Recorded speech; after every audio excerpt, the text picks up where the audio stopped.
If you are waiting for the world to become fair before you become free, you will die waiting. That sentence alone should make your chest tighten because somewhere inside you already know it's true. You've tried to be patient. You've tried to be good. You've tried to do everything right.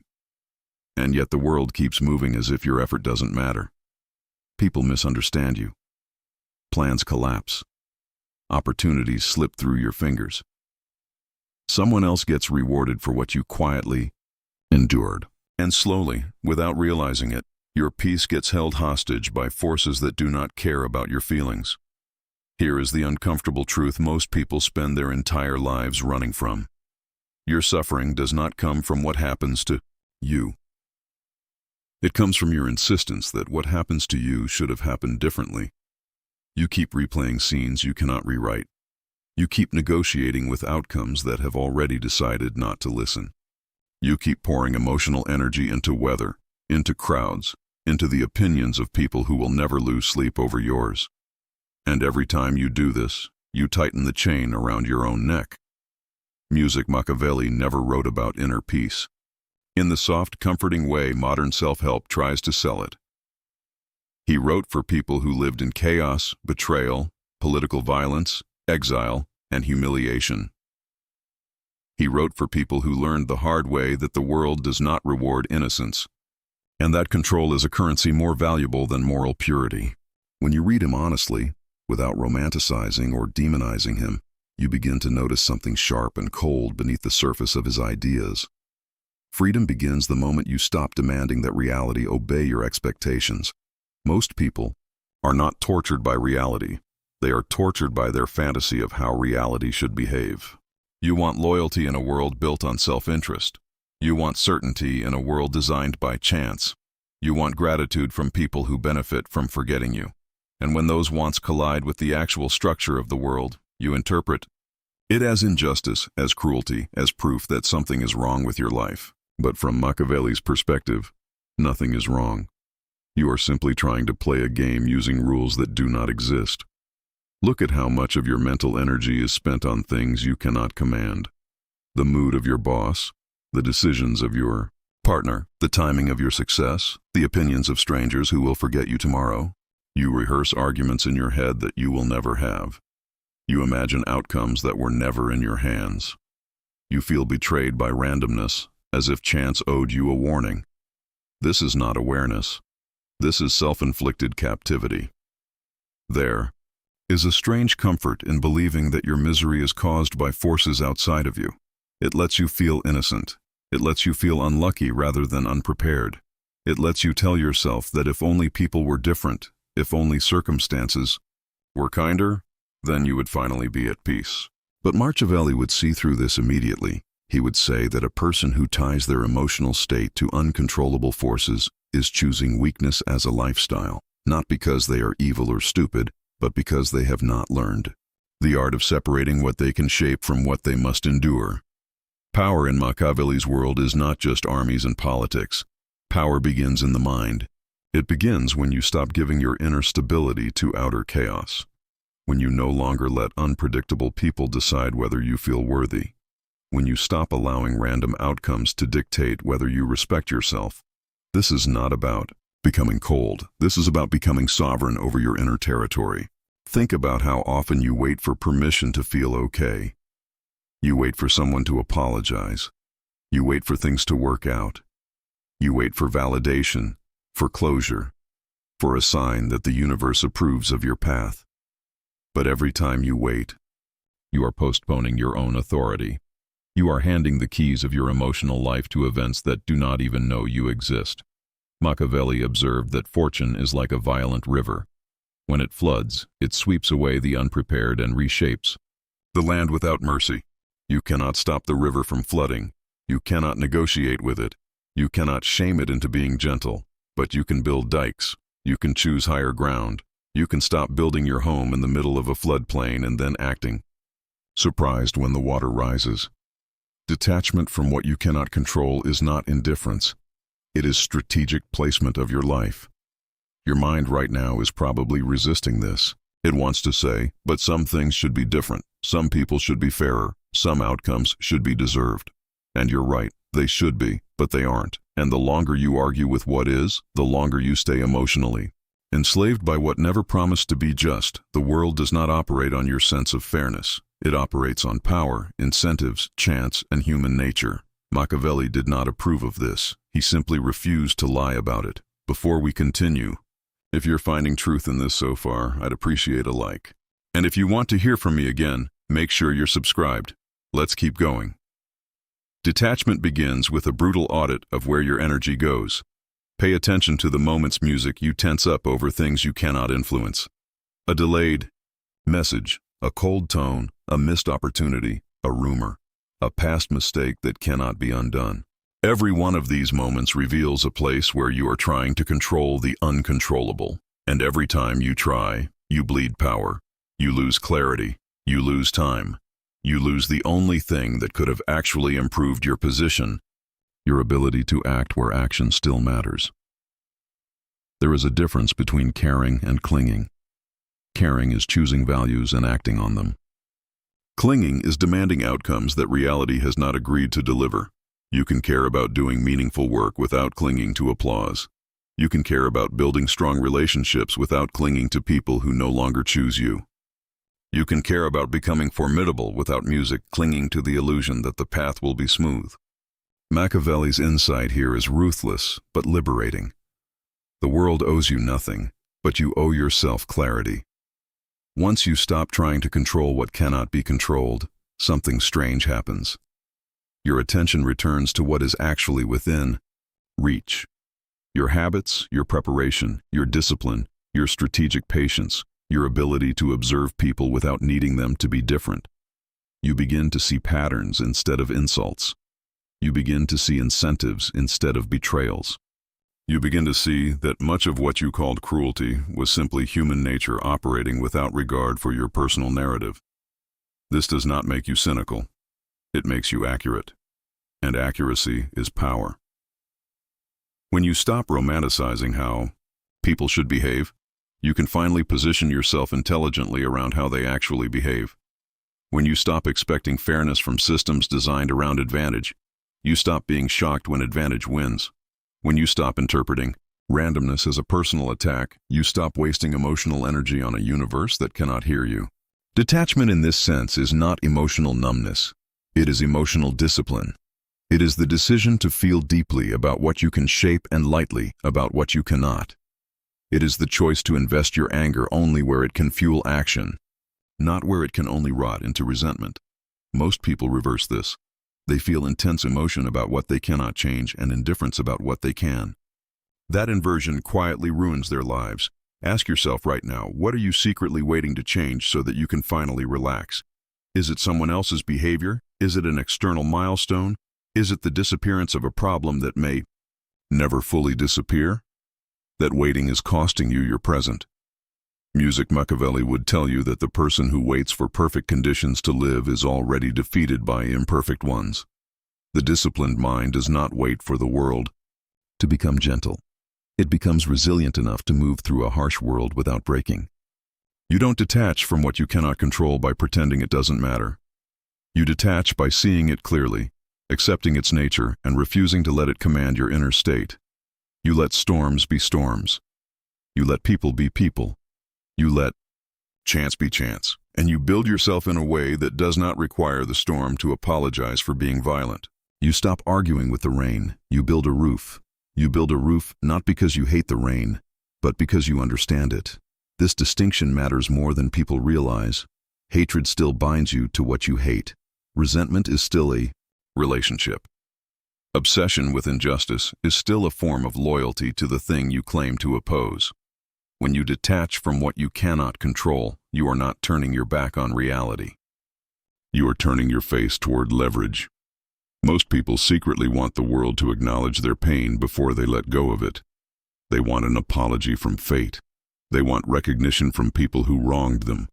They want proof that what happened was unfair so that their suffering can feel justified. But justification does not heal you. It only decorates your wounds with a story that keeps them open. Machiavelli would see this as a strategic error. While you are waiting for validation from forces that cannot give it, your rivals, your circumstances, and your own limitations continue to move. Detachment is the moment you realize that being right is often more expensive than being effective. You can be correct about how you were treated and still lose your future by clinging to that correctness. You can win every argument in your head and still lose momentum in your life.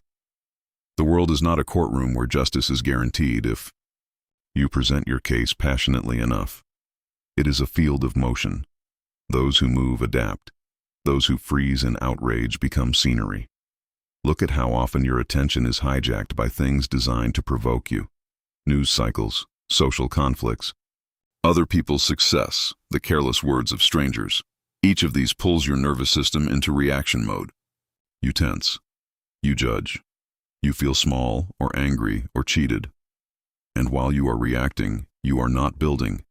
You are not positioning. You are not sharpening your tools. Machiavelli would argue that the person who allows their emotional state to be dictated by every external provocation becomes predictable, and predictability is vulnerability. There is power in being unreadable to chaos, not cold, not indifferent, simply grounded enough that noise does not become command. When fortune throws obstacles in your path, the undisciplined mind collapses into complaint.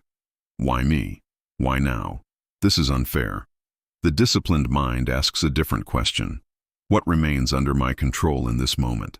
That single shift in question transforms helplessness into strategy. It does not erase pain, but it prevents pain from becoming paralysis. You cannot control whether someone betrays you. You can control whether you ignore the pattern the next time. You cannot control whether opportunities disappear. You can control whether you prepare so thoroughly that new ones recognize you when they appear. You cannot control whether people misunderstand your intentions. You can control whether your actions are consistent enough that misunderstanding loses its power over time. Detachment is not passivity. It is selective engagement. Notice how often you personalize what is impersonal. Systems fail. People act out of fear, incentive, or ignorance. Chance rearranges outcomes without checking your worthiness first. None of this is a verdict on your value. But when you internalize these forces as judgments about you, you shrink. You begin to negotiate with shadows. You begin to measure yourself against randomness. This is a losing game. Machiavelli's realism cuts through this illusion. He would tell you that the world's indifference is not an insult. It is a condition of existence. When you accept this, a quiet strength forms. You stop begging reality to be gentle and start becoming capable of handling its roughness. You stop asking people to be less self-interested and start learning how to navigate self-interest without losing your center. You stop being surprised by adversity and start designing yourself with adversity in mind. This is how power grows in silence. There is also a moral courage in detachment. It takes courage to release the fantasy that life will reward you for being good. It takes courage to act with integrity even when you know integrity does not guarantee comfort. It takes courage to continue building yourself when no one is watching, praising, or promising you anything in return. This is where Machiavelli is often misunderstood. He did not teach people to abandon values. He taught them to stop confusing values with protection. Your values guide how you move. They do not shield you from consequences. Once you see this, you stop using disappointment as an excuse to become bitter. You stop using betrayal as an excuse to become naive again. You stop using unfairness as a reason to surrender your agency. You become someone who expects friction and moves anyway. Detachment also reveals how much of your stress comes from mental time travel. You relive the past and argue with it. You imagine the future and fear it. Both of these are attempts to control what you cannot touch. The past is fixed. The future is unwritten. The only territory you can actually shape is this narrow strip of present action. Machiavelli would consider obsession with regret or anxiety to be a strategic distraction. While you are emotionally living in other timelines, your current position decays from neglect. Take a look at your own life right now. Which of those two traps do you fall into more? Playing back the past or fearing the future? Let me know in the comments. Now, when you anchor yourself in what can be done now, something stabilizes. Even small actions regain weight. A single disciplined habit, a single honest conversation, A single decision to withdraw your energy from a dead-end dynamic. Even the comment you just wrote below, these are not glamorous moves, but they are real moves. And real moves compound. Detachment clears the fog that keeps you waiting for dramatic changes instead of making quiet, consistent ones. There is a seductive comfort in blaming fate for everything that goes wrong. It makes you feel unlucky instead of unskilled. But Machiavelli would warn you that blaming fortune too much makes you careless. If you believe everything is random, you stop preparing. If you believe everything is unjust, you stop positioning. Detachment does not mean you deny the role of chance. It means you refuse to let chance become your identity. You are not the storm that hit you. You are what you build in response to it. This is where detachment becomes deeply personal. It forces you to separate your sense of self from the outcomes you did not choose. You failed. That is an event, not an identity. Someone left. That is a decision they made, not a definition of your worth. A door closed. That is information, not a prophecy. When you stop binding your identity to uncontrollable outcomes, you regain flexibility. You become harder to trap emotionally. You become less reactive and more deliberate. People who thrive in unstable environments, music, are not those who feel nothing. They are those who feel then move. They allow emotion to inform them, not imprison them. Detachment also sharpens your perception of people. When you no longer need others to validate your narrative, you can see their behavior without distortion. You notice patterns, you notice incentives, you notice who is consistent and who is performative. You stop being shocked by what you could have predicted. This is not becoming paranoid. This is becoming perceptive. Machiavelli's realism is not about mistrusting everyone. It is about not confusing hope with evidence. The moment you detach from what you cannot control, you stop asking the world to spare you and start preparing yourself to move through it. You stop waiting for conditions to improve and start improving your position within whatever conditions exist. You stop arguing with reality and start working with it. And that shift, quiet as it is, changes the entire trajectory of how you experience power, loss, and possibility. There is a strange peace that comes from no longer needing the world to cooperate with your emotional needs. Not because you become heartless, but because you become grounded.